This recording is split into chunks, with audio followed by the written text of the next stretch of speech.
Hola, buenos días y bienvenidos a un nuevo videoprograma de Entendiendo la Historia.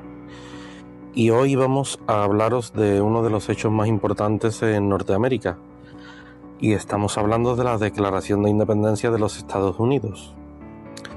La transformación económica, social y política que se produjeron en Inglaterra durante el siglo XVI favorecieron su expansión colonial en el siglo XVII.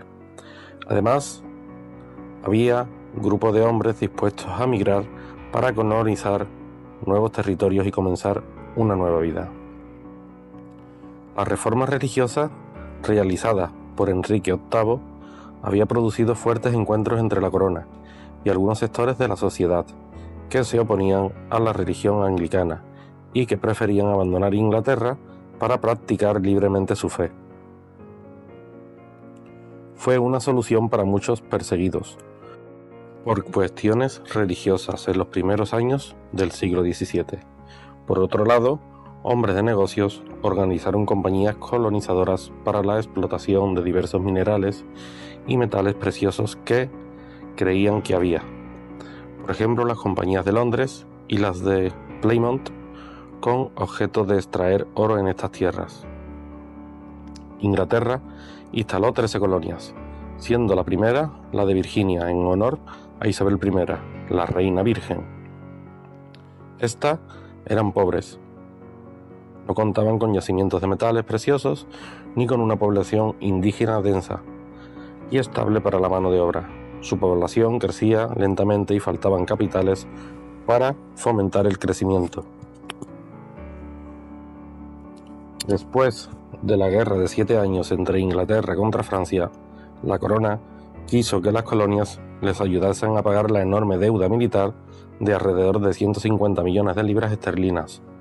Con este objetivo, el Parlamento inglés estableció una serie de impuestos sobre el cuero, el azúcar, el papel y el té, que se importaba desde América.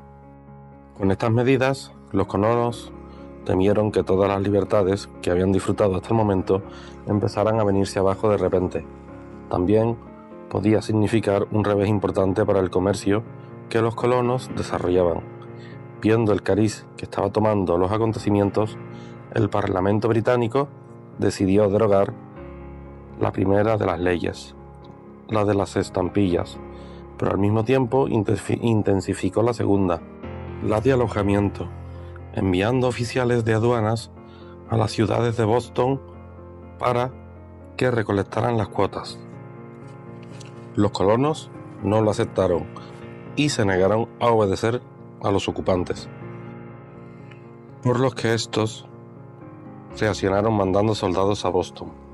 Los habitantes de 96 ciudades protestaron, ya que el Parlamento no los representaba frente a la corona y por lo tanto no podían decidir por ellos, y formaron la Liga de No Importación, ideada por Franklin. La protesta general se acentúa cuando el Parlamento insular determina la clausura de la Asamblea en Nueva York, que se niega a votar las cantidades necesarias para la manutención de las tropas británicas asentadas en las colonias. Se trataba de un acto sin precedentes, pues hasta ahora solo los gobernantes, como representantes del rey, podían intervenir y clausurar las asambleas. En Virginia, la asamblea vota un mensaje al rey, un memorial a la Cámara de los Lores y una queja a la Cámara de los Comunes. Hasta ese momento, George Washington se había mantenido apartado de la sublevación. Como en ocasiones anteriores, cuando la Asamblea de Virginia tomó medidas en defensa de su interés ante la metrópoli, tampoco esta vez compareció a la sesión, pero ya en 1769 manifiesta su apoyo al Partido de los Patriotas locales, en una carta que escribe a un amigo, y dice: en este momento en que nuestros señores lores en Gran Bretaña no desean otra cosa sino la destrucción de las libertades americanas, parece absolutamente necesario hacer algo para detener el golpe y mantener la libertad que nos fue legada por nuestros antepasados. Creo que nadie debe tener escrúpulos o dudar un momento en tomar las armas en defensa de un bien tan grande, aunque las armas, necesito añadir, deban ser consideradas como el último recurso. Poco después, Washington se adhiere al plan de boicot económico a Inglaterra, con un ejemplo personal. En lugar de tabaco, se pone a cultivar cereales, con lo que evita exportar el primer producto e importar el segundo, dejando también de pedir a Londres las demás mercancías señaladas por el boicot. Cuando en 1773 se aprobó la ley del té, que beneficiaba a la Compañía Británica de las Indias Orientales, los americanos arrojaron al mar todas las cajas de té que llevaban 3 barcos anclados en Boston. Este fue el llamado Motín del Té de Boston y señala el primer acto de abierta rebeldía contra el gobierno inglés. Los colonos no cejaron en su empeño y en 1774, en Filadelfia, organizaron un congreso para evaluar el estado de la situación. Decidieron desobedecer las nuevas leyes e intentar boicotear en lo posible al comercio, por lo que empezaron a buscar armas para defenderse de las posibles represalias. Las respuestas, por supuesto, no se hicieron esperar, y el comienzo del conflicto se dio cuando en la localidad de Lexington, fuerzas británicas se enfrentaron a unos 70 colonos. Algunos de los dos bandos hizo fuego, por lo que la guerra ya estaba servida. Inglaterra se obstinó que los colonos debían obedecer y estalló la guerra. Los colonos confiaron el mando a George Washington y, para pedir a Francia que interviniera, mandaron a Franklin como embajador. Unos años después de este hecho, se organizó el Segundo Congreso Continental, también en Filadelfia, con la intención de que hubiese un ejército y una marina controlados por personas representativas de los colonos, nada más y nada menos que George Washington. Los siguientes pasos fueron el papel moneda y en un principio relaciones con otras potencias extranjeras, hasta que Thomas Jefferson redactó la llamada Declaración de Independencia en Virginia, que se aprobó en la fecha más importante hoy para los estadounidenses, que es el 4 de julio del año 1776. El ejército de George Washington carecía de todo.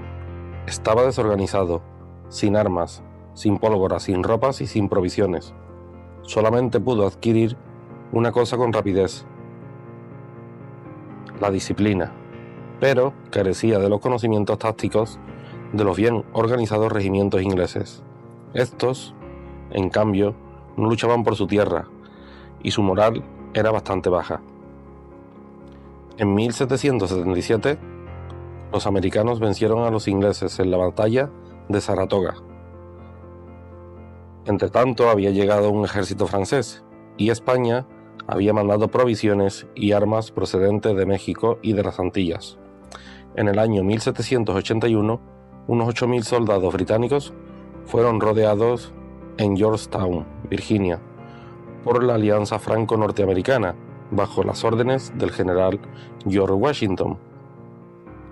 Los británicos pidieron la paz, y en el Tratado de París de 1783 se reconoció por fin la independencia de los Estados Unidos. Estaban cansados de lucha y de una guerra que no era popular, pues ambos pueblos eran demasiado afines y no existía odio real que justificara la matanza. Y bien, lo dejamos aquí. Esperamos que os haya quedado claro este hecho importante en la historia de Estados Unidos. También deciros que si os ha gustado el vídeo podéis compartirlo, porque compartiendo este tipo de vídeos estamos compartiendo cultura y conocimiento. También deciros que más adelante hablaremos sobre cómo Estados Unidos, después de la independencia, empieza a abrirse camino para llegar a ser primera potencia mundial. Y nada, deciros que si os ha gustado el vídeo también podéis suscribiros al canal Y también podéis seguirnos en Twitter, que os dejaremos el enlace en la casilla de información del vídeo. Y sin más, nos despedimos hasta un nuevo videoprograma de Entendiendo la Historia. Saludos.